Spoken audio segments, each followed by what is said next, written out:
Hello everyone, मैं doctor Girish Mishra GS academy में आप सभी का स्वागत करता हूं।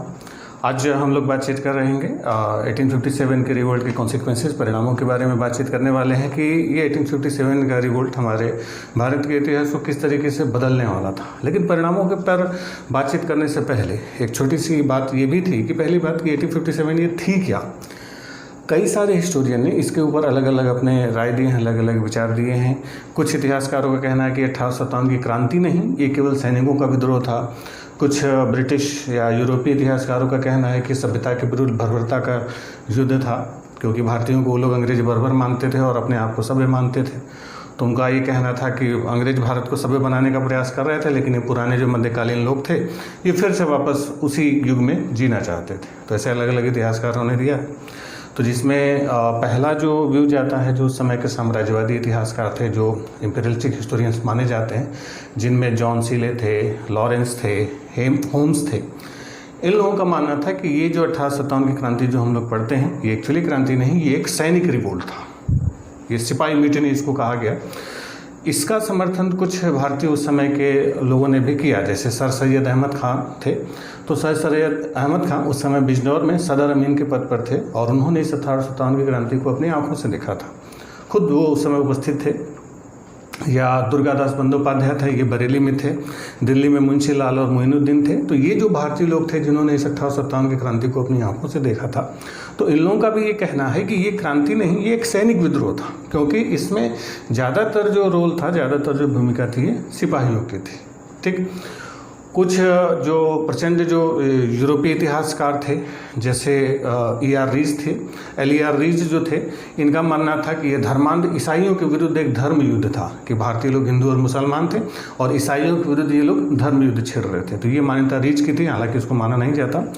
सबसे खतरनाक मान्यता T.R. होम्स की है। T.R. होम्स ने कहा था कि बर्बरता और सभ्यता के विरुद्ध युद्ध है, क्योंकि भारतीय लोग बर्बर थे, हम इनको सभ्य बनाने की कोशिश कर रहे थे, लेकिन ये लोग वापस उसी बर्बरता वाले युग में जीना चाहते थे। कुछ एक इतिहासकार इसको मानते हैं भारत का प्रथम स्वाधीनता संग्राम, भारत का स्वतंत्रता संग्राम इसको मानते हैं, एक राष्ट्रीय विद्रोह मानते हैं, एक नेशनल रिवोल्ट। तो राष्ट्रीय विद्रोह मानने वालों में यूरोपियों में भी एक उस समय बेंजामिन डिसरेली थे, यूरोपीय थे, ब्रिटिश सांसद थे। तो बेंजामिन डिसरेली कंजर्वेटिव पार्टी के थे, वो सत्ताधारी दल के रूढ़िवादी विरोधी पार्टी के थे, अपोजिशन में थे। तो उन्होंने ब्रिटिश संसद में इस 1857 की क्रांति को एक राष्ट्रीय विद्रोह का दर्जा दिया। खुद बाद में बेंजामिन डिसरेली जो थे, ब्रिटेन के प्राइम मिनिस्टर भी बने, तो डिसरेली ने इसको क्या कहा था? राष्ट्रीय विद्रोह कहा था। अशोक मेहता जो भारतीय इतिहासकार थे, इन्होंने अपनी जो किताब लिखी थी द ग्रेट रिबेलियन, तो इस द ग्रेट रिबेलियन में अशोक मेहता ने कहा कि ये क्या था? राष्ट्रीय विद्रोह था।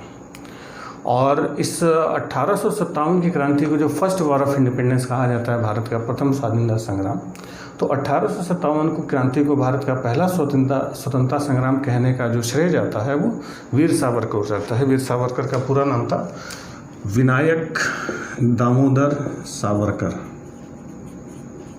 तो ये जो विनायक दामोदर सावरकर थे, इन्होंने इस 1857 की क्रांति को भारत का प्रथम स्वाधीनता संग्राम भी कहा कि it was the first war of independence of India. ये भारत का प्रथम स्वाधीनता संग्राम था। हालांकि इसका बहुत सारे इतिहासकारों ने विश्लेषण किया है, और एक इतिहासकार थे R.C. मजूमदार। R.C. मजूमदार का कहना था, इन्होंने बहुत सारे तथ्यों का अध्ययन किया, क्योंकि उस समय ये जो 1857 की क्रांति हुई थी, ये अकेली क्रांति नहीं थी। इसके पहले भी वेल्लोर में या 1824 में पहले भी कई सारे सिपाहियों ने अलग अलग जगहों पर छोटे छोटे विद्रोह किए थे। हालांकि इस 1857 के रिवोल्ट का दायरा बहुत बड़ा था। तो इन्होंने R.C. मजूमदार ने अपनी किताब लिखी थी सिपाही mutiny and the revolt of 1857। तो जो सिपाही mutiny and the revolt of 1857 किताब थी, इसी में R.C. मजूमदार ने अपना कथन दिया कि यह तथाकथित प्रथम स्वतंत्रता संग्राम न तो प्रथम था, न राष्ट्रीय था और न स्वतंत्रता संग्राम था, क्योंकि ये इसके पहले भी कई सारे सिपाही विद्रोह हो चुके थे। और ये राष्ट्रीय भी नहीं था, क्योंकि पूरे देश के स्तर पर नहीं हुआ था, केवल उत्तर भारत इससे प्रभावित था। और न ही स्वतंत्रता संग्राम। उनका ये कहना था कि इसमें जो लोग लड़ाई लड़ रहे थे वो फ्रीडम फाइटर नहीं थे। जैसे रानी लक्ष्मीबाई थी, वो अपनी झांसी के लिए लड़ रही थी। अगर झांसी उनको दे दी जाती शायद वो स्वतंत्रता संग्राम में हिस्सा नहीं लेती।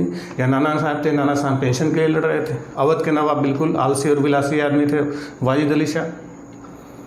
तो कोई अवध के लिए लड़ रहा है, कोई पेंशन के लिए लड़ रहा है, और किसी को तो पता भी नहीं कि हम क्यों लड़ रहे हैं।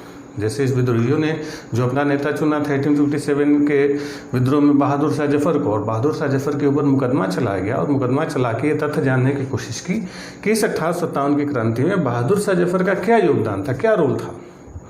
तो अंग्रेज़ों को, जब अंग्रेज़ों ने इसका विश्लेषण किया ब्रिटिश सरकार ने, तो उनको पता चला कि इस 1857 के रिवोल्ट से जितने अंग्रेज अनजान थे, उससे ज़्यादा अनजान बहादुर शाह जफर थे। उनको खुद नहीं पता था कि चल क्या रहा है, क्योंकि उनको ज़बरदस्ती सिपाहियों ने पकड़ के राजा बना दिया, बादशाह बना दिया उनके नाम पर विद्रोह हुआ, उनको खुद नहीं अंदाजा था। तो इसको कैसे आप राष्ट्रीय संघर्ष कह सकते हैं, यह आर.सी. मजूमदार का कथन था। हालांकि कई सारे हिस्टोरियन ने, जैसे जब इस 1857 की क्रांति का जब इतिहास लिखने की बारी आई, तो इसके लिए भारत सरकार ने एक ऑफिशियल हिस्टोरियन नियुक्त किया था। तो उस ऑफिशियल हिस्टोरियन का नाम था एस.एन. सेन। यानी अगर आपसे पूछा जाए कि 1857 की क्रांति के सरकारी इतिहासकार कौन थे, ऑफिशियल हिस्टोरियन, तो सरकारी इतिहासकार कौन थे? एस.एन. सेन। एस.एन. सेन ने अपनी जो किताब लिखी थी, इनकी बुक का ही नाम था 1857। इन्होंने 1857 नाम से ही किताब लिखी थी, 1857। इस किताब में एस.एन. सेन ने इस 1857 की जो घटनाएं थी उसको अच्छे से एनालिसिस किया, और उन्होंने बताया कि ये बहुत योजनाबद्ध तरीके से एक क्रांति का एक रूप थी, क्योंकि लोगों के अंदर जो गुस्सा था उस खास तौर पर सिपाहियों के अंदर, और वो चाहते थे कि अंग्रेज़ों से भारत को मुक्ति मिले। तो इसके लिए सिपाहियों ने आपस में मिलना जुलना शुरू किया था, और 13 मई की डेट फिक्स की गई थी, 13 मई को हम लोग सम्मिलित रूप से आंदोलन करेंगे। और इसके लिए विदेश में भी मदद जुटाने के प्रयास किए गए थे। जैसे पेशवा जो बाजीराव सेकंड थे, उनकी पेंशन जब बंद हुई थी, तो उनकी पेंशन को बंद फिर से चालू करने के लिए भारत से अजीमुल्ला को भेजा गया था लंदन। तो जब अजीमुल्ला लंदन गए थे, तो लंदन से वापसी में, लंदन से फिर तुर्की गए, और तुर्की से फिर क्रीमिया का युद्ध उस समय चल रहा था यूरोप में। तो क्रीमिया के रण क्षेत्र में उन्होंने तुर्की के उमर पाशा से मुलाकात की। इसी क्रांति के सिलसिले में उमर पाशा से उन्होंने मुलाकात की थी। इवन जब सतारा का राज्य छीना गया था, तो सतारा के राज्य सतारा को वापस लेने के लिए सतारा के राजा ने रंगोजी बापूजी गुप्ते को लंदन भेजा था, वहाँ पर सिफारिश करने के लिए। तो रंगोजी बापूजी गुप्तो जी थे, ये यूरोपीय शक्तियों से भी बातचीत कर रहे थे, ताकि भारत में जो हम लोग क्रांति करने वाले हैं, इसके लिए समर्थन जुटाया जा सके। हालांकि उस समर्थन जुटाने में लोग सफल नहीं रहे। और दूसरी बात थी कि क्रांति एक सामूहिक रूप से हो सकती थी, लेकिन सिपाही इतने ज़्यादा उत्तेजित थे, इतने ज़्यादा एग्रेसिव थे कि वो सब्र नहीं कर पा रहे थे। बोलते ना, पाप का घड़ा बिल्कुल भर चुका था। कभी मंगल पांडे ने समय से पहले कर दिया, या मेरठ में 13 मई को होना था, 10 मई को ही सिपाहियों ने विद्रोह कर दिया। तो इतना ज़्यादा दबाव था, तो इसको राष्ट्रीय कहने से इनकार नहीं किया जा सकता, क्योंकि प्रयास सामूहिक और राष्ट्र के स्तर पर हुए थे। हालांकि बहुत सारे इतिहासकार इसको सही नहीं मानते। Even SN. सेन ने भी कहा था कि अलग अलग कारणों से शुरू जरूर हुआ, लेकिन जब एक बार शुरू हुआ, सारे सामंत अपने लिए लड़ रहे थे। लारी लक्ष्मीबाई अपनी झांसी के लिए लड़ रही थी, नाना साहेब अपनी पेंशन के लिए लड़ रहे थे, जो बिहार में कुंवर सिंह थे। तो ये सब शुरुआत में उन लोगों ने अपने अपने लिए की, लेकिन जैसे जैसे ये आंदोलन, ये क्रांति आगे बढ़ी, ये लोग इकट्ठे होते चले गए, और इनके दिमाग में एक राष्ट्रवाद की भावना उभरने लगी कि नहीं, हमें फिर से भारत में अपने आप को स्थापित करना है, एक ही लक्ष्य है, अंग्रेजों को बाहर करना है। यानी अगर कंक्लूड इसको किया जाए, तो आप ये कह सकते हैं कि शुरुआत में तो नहीं था, बिल्कुल नहीं था, लेकिन शुरुआत के बाद धीरे धीरे राष्ट्रीय क्रांति के रूप में बदलती है। ठीक, चलिए खैर, अब इस 1857 से जुड़े हुए कुछ एक दो फैक्ट भी आपके लिए बहुत ज़रूरी होंगे, उसको हम लोग देखते हैं। जैसे एक सवाल पूछा जाता है कि जब 1857 की क्रांति हुई, तो उस समय भारत का गवर्नर जनरल कौन था? तो 1857 के रिवोल्ट के समय governor general of India Bharat का था, वो कैनिंग था। कैनिंग के समय ही 1857 की क्रांति हुई थी। और दूसरा एक फैक्ट है कि जिस समय 1857 की क्रांति हुई, उसमें ब्रिटिश प्राइम मिनिस्टर कौन था? ब्रिटेन का प्रधानमंत्री। तो 1857 के रिवोल्ट के समय ब्रिटिश प्राइम मिनिस्टर हुआ करता था कैनिंग। कैनिंग ही उस समय ब्रिटेन का प्रधानमंत्री था, जो 1857 की क्रांति में था। खैर, अब हम लोग बात करते हैं कि ये जो क्रांति हुई थी, ये जो रिवोल्ट हुआ था, इस क्रांति के परिणाम क्या क्या हुए, कॉन्सिक्वेंसेस। अब इस 1857 की क्रांति के जो परिणाम थे, वो भारत के लिए बड़े क्रांतिकारी थे। आपको बताएं कि इस क्रांति के कारण या घटनाएं हमारे भारत के इतिहास के लिए उतने महत्वपूर्ण नहीं है जितने कि इसके परिणाम, इसके कॉन्सिक्वेंसेज ने भारत के इतिहास की दिशा को बिल्कुल बदल के रख दिया। अब क्या क्या बदलाव हुआ? सबसे पहला बड़ा बदलाव कि जैसे बताया कि अब तक जो भारत था, भारत पर एक कंपनी का शासन था और वो कंपनी थी ईस्ट इंडिया कंपनी। और ये ईस्ट इंडिया कंपनी कहाँ की थी? ब्रिटेन की कंपनी थी। यानी भारत पर ब्रिटेन का सीधा कंट्रोल नहीं था, ब्रिटेन की एक कंपनी का शासन था। जब 1857 का रिवोल्ट हुआ तो ब्रिटिश सरकार ने क्या किया? कंपनी का शासन खत्म कर दिया और भारत का शासन सीधे अपने कंट्रोल में ले लिया। यानी अब तक जैसे मान लीजिए भारत की कोई कंपनी है किसी दूसरे देश पर कंट्रोल कर रही है, फिर बाद में भारत सरकार क्या करती है? उस कंपनी को बीच से हटाती है और खुद अपना नियंत्रण कर लेती है। समझ में है? देखें फिर से आपको समझा दें कि अब तक ब्रिटेन की ईस्ट इंडिया कंपनी थी, अब कंपनी बीच से हट जाती है। कंपनी क्या थी? सरकार ही बस एक मुखौटा था, नाम था, वो नाम खत्म। अब भारत का जो प्रशासन था ब्रिटिश क्राउन, ब्रिटिश ताज के सीधे सीधे अधीन आया। इसके लिए, इस काम के लिए यानी कंपनी को ख़त्म कैसे किया गया? तो इसके लिए 1858 में डेट अगर कहा जाए तो नवंबर 1858 में क्वीन विक्टोरिया डिक्लेरेशन आता है, महारानी विक्टोरिया का घोषणा पत्र, और इसी महारानी विक्टोरिया के घोषणा पत्र से इस कंपनी को ख़त्म कर दिया जाता है। यानी ईस्ट इंडिया कंपनी का शासन भारत से कब समाप्त, अगर पूछा जाए कि ईस्ट इंडिया कंपनी भारत से कब समाप्त होती है? 1858 में ख़त्म। और कैसे ख़त्म किया गया था? Queen Victoria declaration. और ये घोषणा पत्र किसने पढ़ा था? तो उस समय के गवर्नर जनरल कैनिंग ने पढ़ा था। कहाँ से पढ़ा था? तो उस समय कैनिंग भाई साहब थे इलाहाबाद में। ध्यान रखेंगे, बड़ा इंपॉर्टेंट क्वेश्चन है। इलाहाबाद ही वो जगह है जहाँ से भारत से कंपनी शासन के समाप्ति की घोषणा कैनिंग ने की और उस महारानी विक्टोरिया के घोषणा पत्र को पढ़ा। यानी अब तक जो भारत कंपनी के अंडर में था, अब सीधे ब्रिटिश क्राउन, ब्रिटिश सरकार के अधीन हो जाता है। दूसरी चीज़ कि जब कंपनी के अंडर में था तो कंपनी का जो हेड होता था गवर्नर जनरल होता था, तो भारत का सारा कर्ता धर्ता होता था गवर्नर जनरल ऑफ इंडिया।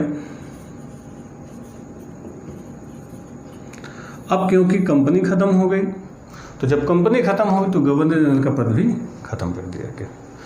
अब गवर्नर जनरल की जगह बने वायसराय। यानी अब भारत का गवर्नर जनरल क्या हो गया? भारत का वायसराय। तो जो वायसराय होता था, वायसराय का मतलब होता है direct representative of crown. Crown यानी ब्रिटिश ताज का सीधा प्रतिनिधि। ध्यान रखेंगे, जो गवर्नर जनरल होता था वो किसका रिप्रेजेंटेटिव होता था? कंपनी का। वायसराय किसका प्रतिनिधि था? सीधा ब्रिटिश ताज का या ब्रिटिश सरकार का प्रतिनिधि होता था। यानी कंपनी शासन खत्म, गवर्नर जनरल खत्म, ब्रिटिश सरकार का शासन शुरू और वायसराय शुरू हो जाते हैं। ठीक। अब इस क्रम में भी एक फैक्ट आता है कि भारत का पहला वायसराय कौन बना, क्योंकि अब वायसराय हो गए थे। अब इससे भी समझा जा सकता है केवल मुखौटा बदला, आदमी नहीं, कंपनी नहीं बदली। मतलब बस बैनर चेंज हो गया, डेंटिंग पेंटिंग हो गई, बस मोहर वोहर चेंज हो गई। क्योंकि जो आपको बताया अभी कि 1857 के समय गवर्नर जनरल कौन था? कैनिंग। वही कैनिंग भारत में क्या बनता है? पहला वायसराय। तो फर्स्ट वायसराय ऑफ इंडिया कौन था? कैनिंग। कैनिंग को भारत का पहला वायसराय कहा जाता है। ठीक। तो बस एक फॉर्मेलिटी थी, कंपनी का बैनर हटा दिया गया, ब्रिटिश सरकार का बैनर आ जाता है।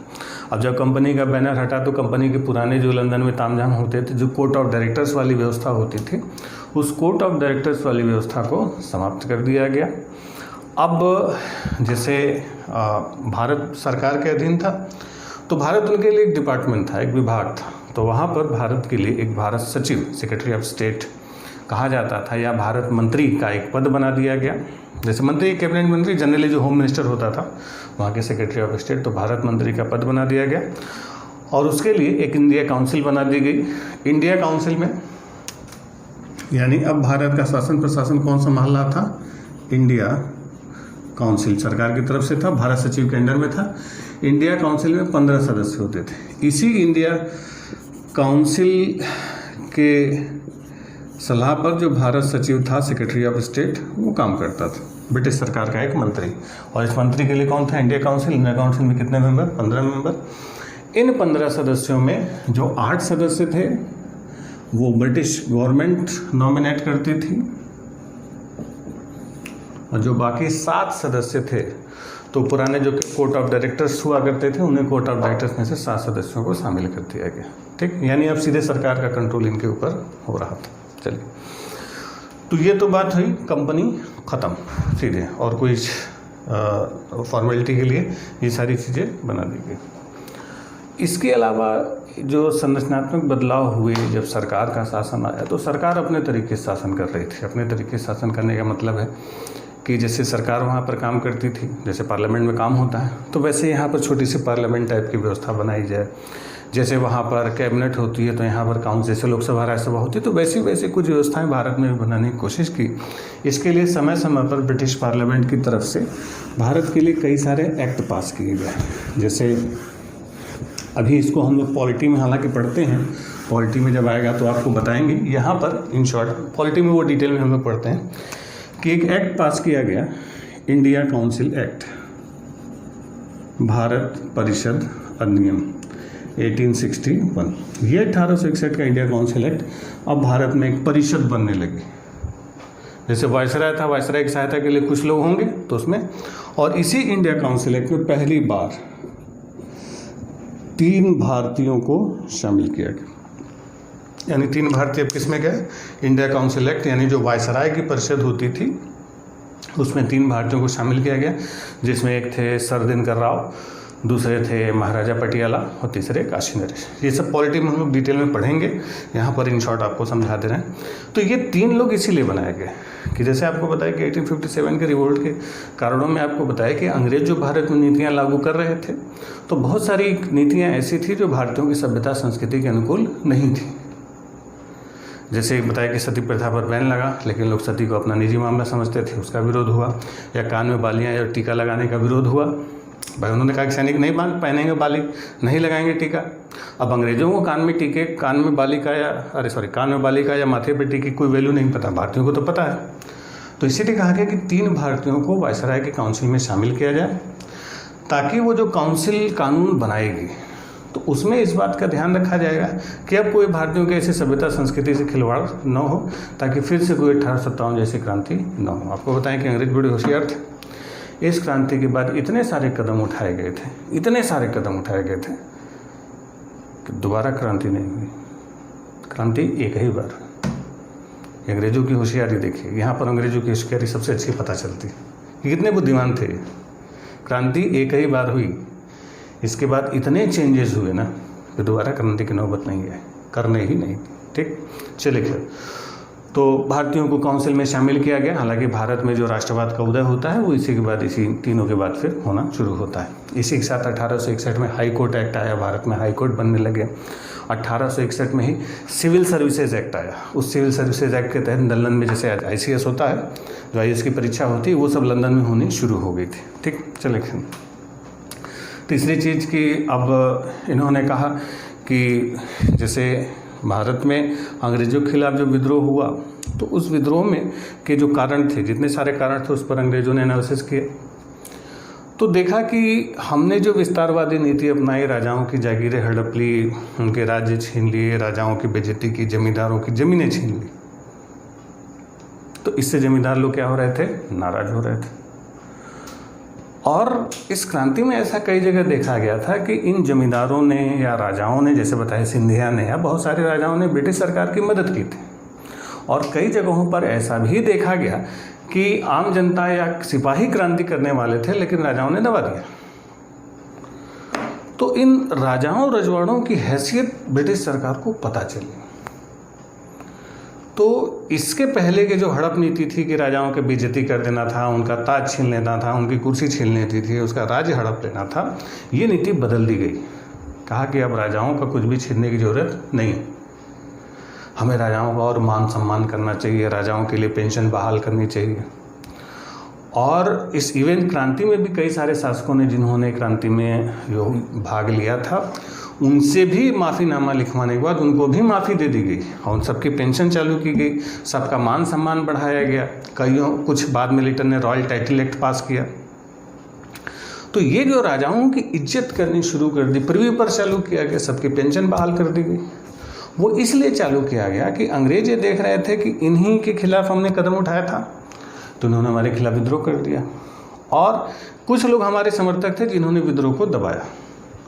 तो हम क्या करेंगे कि अपने और जनता के बीच में ये जो शासक वर्ग है, जमींदार हैं तो जागीरदार हैं तो राजे रजवाड़े हैं, इनको हम परमानेंट रखेंगे, क्योंकि जनता अगर कभी बाद में विरोध करे या जनता का गुस्सा हो तो उसको झेलने के लिए राजा बैठे रहेंगे, हमारे तक लोगों के गुस्से की आंच नहीं पहुंचेगी।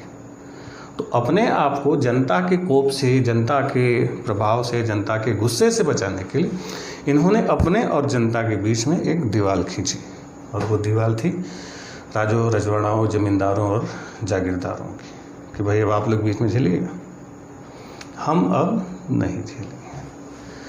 तो सीधे सीधे साम्राज्य विस्तार की बजाय कि हम अब साम्राज्य विस्तार नहीं करके हम आर्थिक विस्तार करेंगे, हमें पैसा चाहिए, बिजनेस करना है, हमें लड़ाई झगड़ा नहीं करना।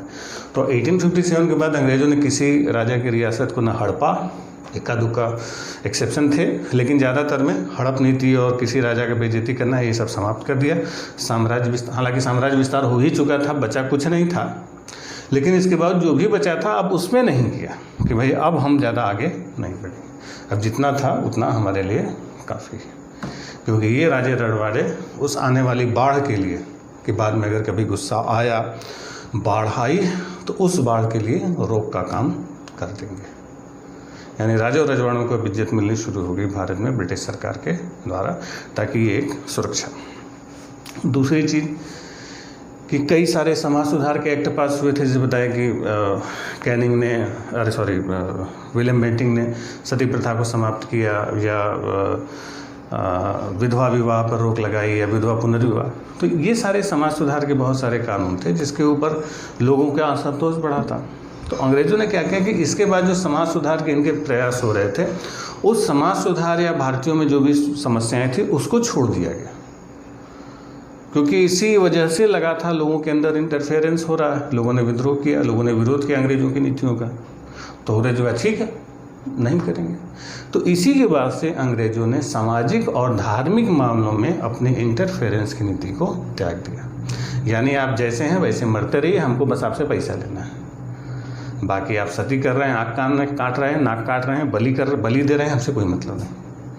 यानी जो धार्मिक मामलों में बार बार इंटरफेरेंस हो रहा था, जो सामाजिक मामलों में बार बार इंटरफेरेंस हो रहा था, वो सारी चीज़ें ख़त्म कर दी गई कि अब ब्रिटिश सरकार इससे बिल्कुल किनारा कर लेती है कि हमें अब कोई भी इंटरफेरेंस नहीं करना। एक और बड़ी बात कि इस क्रांति में सबसे बड़ा योगदान था सिपाहियों का। तो सिपाहियों पर ध्यान तो जाना ही था, तो अंग्रेज़ों ने सबसे बड़ा चेंज किया सिपाहियों में।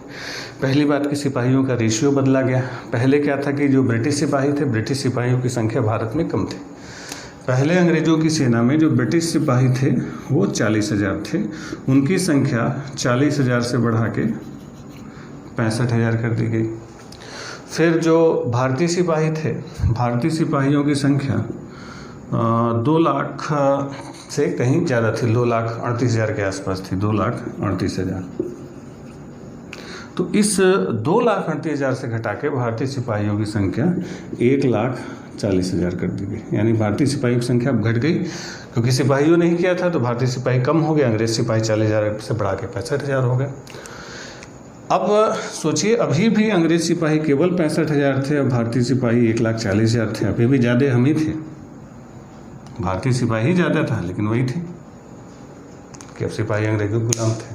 तीसरी चीज़ कि जो रेशियो था, जैसे इन्होंने एक फिक्स, मोटा मोटी एक रेशियो फिक्स कर दिया कि जो ब्रिटिश सेना में जो भारतीय और अंग्रेज सिपाहियों का अनुपात था, तो जो बॉम्बे और मद्रास था,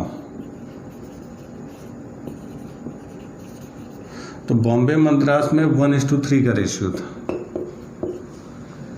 यानी एक सिपाही कौन होगा, ब्रिटिश होगा, और 3 सिपाही इंडियन। ठीक, यानी एक अंग्रेज पर 3 भारतीय सिपाही। लेकिन जो बंगाल प्रेसिडेंसी थी, बंगाल जो अवध वाला रीजन था, यहाँ पर 1:2 कर दिया गया, यानी 1 ब्रिटिश सिपाही होगा और 2 इंडियन। यानी यहाँ पर क्योंकि सबसे ज़्यादा जो विद्रोह की आंच थी वो कहाँ हुई थी, बंगाल में हुई थी, तो बंगाल में सबसे ज़्यादा सिपाहियों की भर्ती में कमी लाएगी।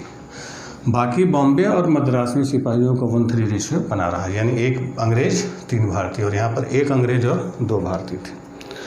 और दूसरी बात कि इन सिपाहियों को अब केवल नॉन कमीशन पदों पर ही रखा गया, यानी छोटे पद थे, अफसरों के सारे पद वो सब अंग्रेजों को दिए गए। जो ब्रिटिश तोपखाने थे, भाई तोपखानों का बड़ा महत्वपूर्ण योगदान हुआ करता था, उन तोपखानों के सारे पद केवल और केवल अंग्रेजों के लिए रिजर्व रखे गए। बाकी जो टेक्निकल डिपार्टमेंट था, जैसे तार की व्यवस्था थी या टेलीग्राम की जो व्यवस्था हम लोग देखते हैं, वो सब अंग्रेजों ने अपने हाथ में रखी, ताकि भारतीय अगर बाद में कुछ करे भी तो भी टेक्निकली वो कुछ न कर पाए। ठीक।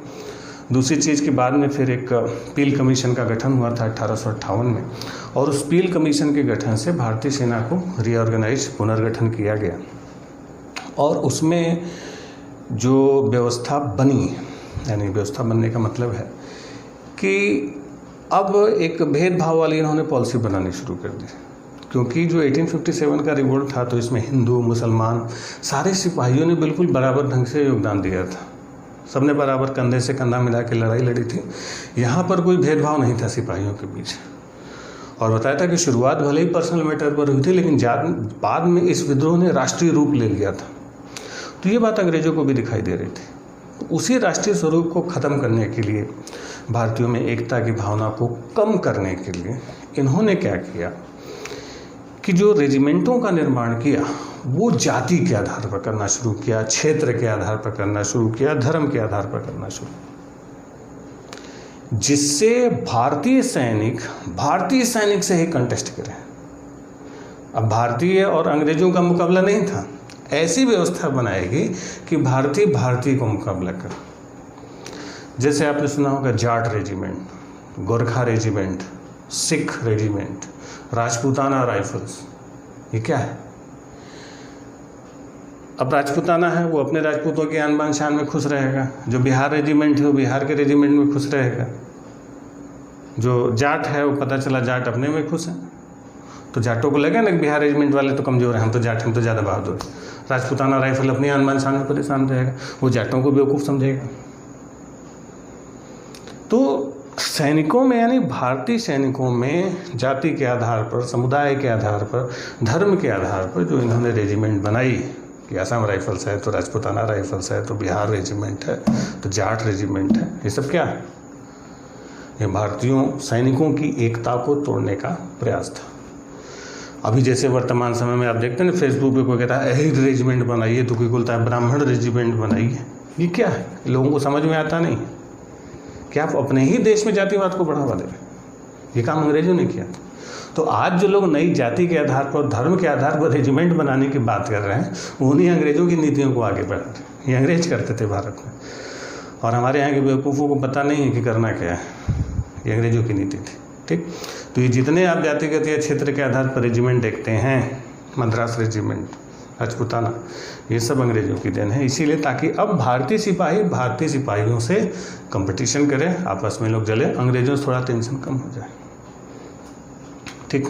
चलिए, तो सबसे ज़्यादा जो चेंज हुआ वो सैनिकों के सिस्टम में चेंज हुआ, आर्मी सिस्टम में चेंज हुआ। और ये जो 1857 माना जाता है, एक युग का अंत माना जाता है। इसका महत्व इसलिए क्योंकि ये पूरा एक इरा खत्म हो गया था, एक पुराना युग खत्म हुआ, एक नया युग शुरू हुआ। अब अंग्रेजों ने प्रादेशिक विस्तार के आधार पर आर्थिक शोषण की नीति अपना ली कि हमें ज़मीन नहीं चाहिए, पैसा चाहिए, और आर्थिक पूंजीवाद आया भारत में। आर्थिक पूंजीवाद आने का मतलब है कि ब्रिटेन में उस समय मार्क्सवाद हावी हो रहा था, मार्क्सिज्म, तो जो कम्युनिस्टों का जो शासन होता है, कम्युनिस्ट मैनिफेस्टो में कार्ल मार्क्स लिख चुका था। तो उसके प्रभाव से अब वहाँ के जो मजदूर थे यूरोप में, वो संगठित हो रहे थे। जो फैक्ट्री वाले लोग थे, जो बड़े बड़े उद्योगपति थे, अब वो मजदूरों का शोषण नहीं कर पा रहे। भाई फैक्ट्री को फ़ायदा तब होगा जब कम लागत पर ज़्यादा प्रोडक्शन हो। अब मजदूर अब काम के घंटे सीमित करने कह रहे हैं, मजदूर अपने अधिकारों की बात कर रहे हैं, मजदूर अपनी सैलरी बढ़ाने की बात कर रहे हैं। अब ये काम वहाँ नहीं हो पा रहा है मजदूरों का शोषण, तो अब शोषण कहाँ करेंगे? भारत में। तो कैसे करेंगे?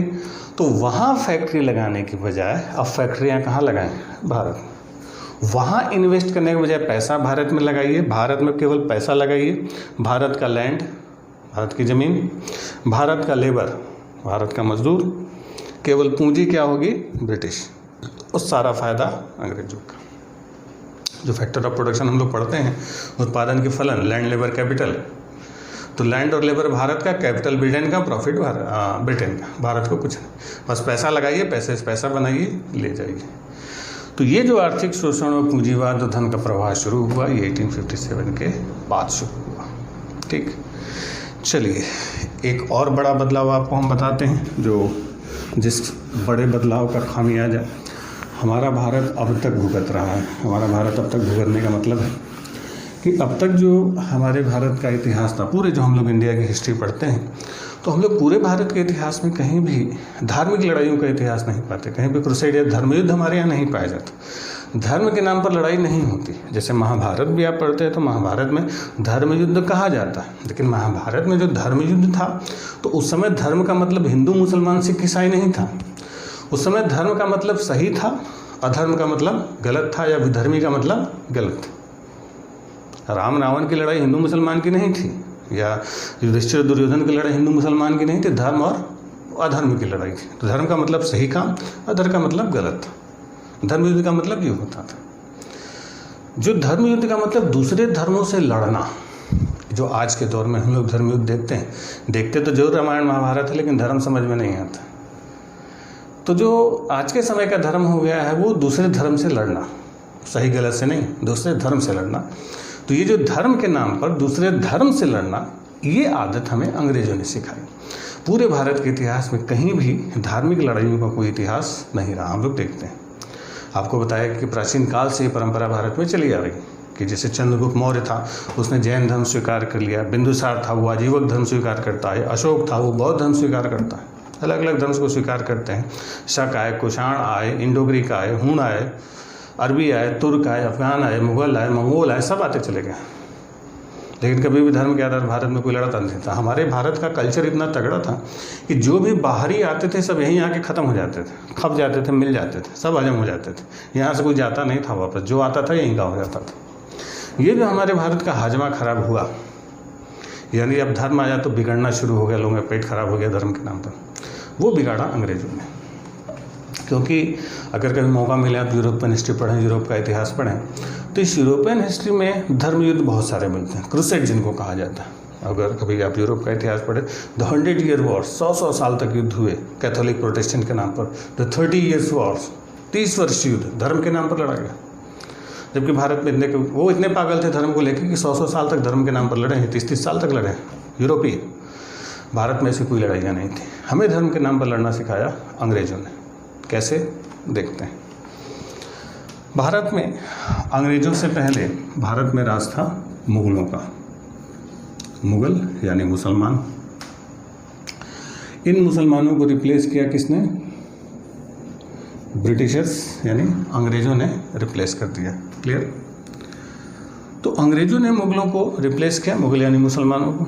मुसलमान शासक वर्ग था, मुसलमान शासक वर्ग था जरूर, लेकिन संख्या में मुसलमान बहुत थोड़े थे। ठीक, जो मेजॉरिटी ऑफ पॉपुलेशन था, यानी जो आम जनसंख्या थी, मेजॉरिटी ऑफ पॉपुलेशन, वो हिंदुओं की थी। हिंदू ज़्यादा थे, मुसलमान कम थे, लेकिन शासक वर्ग मुसलमानों का था। अंग्रेज भारत में आए, मुगलों के स्थान पर भारत की गद्दी मिली और मुगलों को गद्दी से हटा दिया गया। यानी अंग्रेजों की लड़ाई किससे हुई? मुसलमानों से मेनली। फिर 1857 की क्रांति हुई। अब क्रांति में भी हम लोग क्या देखते हैं कि सिपाहियों ने विद्रोह किया और विद्रोह करके अंग्रेजों को भगा के फिर से भारत की गद्दी किसको सौंप दी? मुगल बादशाह को। अब मुगल बादशाह क्या है? मुसलमान है। यानी अंग्रेजों को समझ में आया कि मुगलों को भगा के हमने गद्दी हासिल की, फिर हमको भगा के फिर सिपाहियों ने मुगलों को गद्दी दे दी, यानी मुसलमानों को दे दी। यानी हमारी लड़ाई किससे है? मुसलमान से। हिंदू संख्या में ज़्यादा है, लेकिन ये शासित वर्ग है, इसका कोई टेंशन नहीं। यानी अंग्रेजों की लड़ाई हिंदू से नहीं, अंग्रेजों की लड़ाई किससे है? मुसलमानों से। तो यहीं पर इन्होंने कहा कि हम मुसलमान क्योंकि हमसे लड़ रहे हैं, हिंदू हमारे फेवर में हैं, हिंदू हमसे नहीं लड़ रहे, इसलिए हम धार्मिक भेदभाव की नीति अपनाएंगे। तो यहीं पर उन्होंने मुसलमानों के खिलाफ और हिंदुओं के पक्ष में नीतियाँ बनाने शुरू कर दी, और हिंदुओं के पक्ष में और मुसलमानों के खिलाफ पॉलिसी बनाने लगे। यानी इनकी पॉलिसी क्या हो गई, धार्मिक भेदभाव की, रिलीजियस डिस्क्रिमिनेशन शुरू होता है अब 1857 के बाद। कुछ समय तो ठीक ठाक चला कि मुसलमानों के खिलाफ और हिंदुओं के पक्ष में थे अंग्रेज शुरुआत में, लेकिन फिर बाद में 1872 में एक ब्रिटिश अफसर था विलियम हंटर ने एक किताब लिखी इंडियन मोहम्मडन्स। उस इंडियन मोहम्मडन्स ने जो किताब लिखी गई, उस विलियम हंटर की किताब ने अपने अंग्रेज नीति निर्धारकों की पॉलिसी को बिल्कुल पलट के रख दिया, बदल के रख दिया। पलट के रखने का मतलब है कि उसने अपने नीति निर्धारकों की सोच को उल्टा कर दिया। उसने लोगों को समझाया कि मुसलमान हमारे दुश्मन हैं, ठीक है, हिंदू हमारे दुश्मन नहीं हैं, ये भी ठीक है, लेकिन मुसलमान संख्या में थोड़े हैं और हिंदू संख्या में क्या हैं, बड़े हैं। अगर हम ऐसे ही मुसलमानों के खिलाफ नीतियां बनाते रहे, उनके खिलाफ जाते रहे, तो मुसलमान हो सकता है समाप्त हो जाए। तब केवल कौन बचेगा, हिंदू। अब एक दुश्मन है, एक दुश्मन खतरनाक होता है। अगर हम ये करें कि हिंदू संख्या में बड़े हैं तो इस बड़े वाले का हिस्सा लेकर छोटे वाले को दे दिया जाए, तो बड़े वाले का हिस्सा लेके अगर छोटे वाले को दे देंगे तो बड़ा वाला छोटे वाले से टेंशन लेगा, जब बड़ा वाला छोटे वाले से टेंशन लेगा तो छोटा वाला बड़े वाले से टेंशन लेगा। दोनों बड़े छोटे लड़ेंगे आपस में तो फैसले के लिए हमारे पास आएंगे। जैसे मान लेते एक हस्बैंड वाइफ है, घर में एक बच्चा पैदा होता है, छोटा बच्चा हुआ, माँ बाप बच्चे को प्यार करेंगे, दुलार करेंगे, खिलाएंगे, पिलाएंगे, नहलाएंगे, धुलाएंगे, बड़ा करेंगे। भाई बच्चा होता है, बच्चे को सब प्यार करते हैं। फिर 3-4 साल बाद, 4 साल का जब बच्चा होता है, बच्चा अपने चलने फिरने लगता है, उसी समय घर में दूसरे बच्चे का जन्म होता है। तो माँ बाप जो दूसरा बच्चा छोटा होता है उसको खिलाएंगे, पिलाएंगे, प्यार दुलार थोड़ा ज़्यादा करेंगे, क्योंकि वो अभी छोटा है। अब बड़ा वाला क्योंकि खुद से चल फिर रहा है, खेल कूद रहा है, घूम फिर ले रहा है, खा पी ले रहा है, तो माँ बाप का ध्यान बड़े वाले पर थोड़ा कम और छोटे वाले पर थोड़ा ज़्यादा हो जाता है। तो इस बात से बड़ा वाला टेंशन में आ जाता है। उसको लगता है कि जो प्यार, जो दुलार हमें मिल रहा था, अभी छोटे वाले की वजह से अब हमें नहीं मिल रहा है, हमारा हिस्सा छोटे वाले को मिल रहा है। तो बड़ा वाला छोटे वाले को थोड़ा थोड़ा करके परेशान करेगा। जब बड़ा वाला छोटे वाले को परेशान करेगा तो छोटा वाला बड़े वाले से लड़ेगा। अब दोनों भाई जब लड़ेंगे और लड़के जब रोएंगे तो रो के फैसले के लिए किसके पास जाएंगे, माँ बाप के पास। यानी कर रहे हैं माँ बाप और लड़ेंगे कौन, बड़े छोटे। यही था, ये बड़े वाले, ये छोटे वाले थे, ये बड़े वाले थे। बड़े वाले का हिस्सा लेके छोटे वाले को दे दिया, तो बड़ा वाला छोटे वाले से टेंशन ले रहा है, छोटा वाला बड़े वाले से ले रहा है। दोनों बड़े छोटे लड़े तो फैसले के लिए किसके पास आए, अंग्रेजों के पास।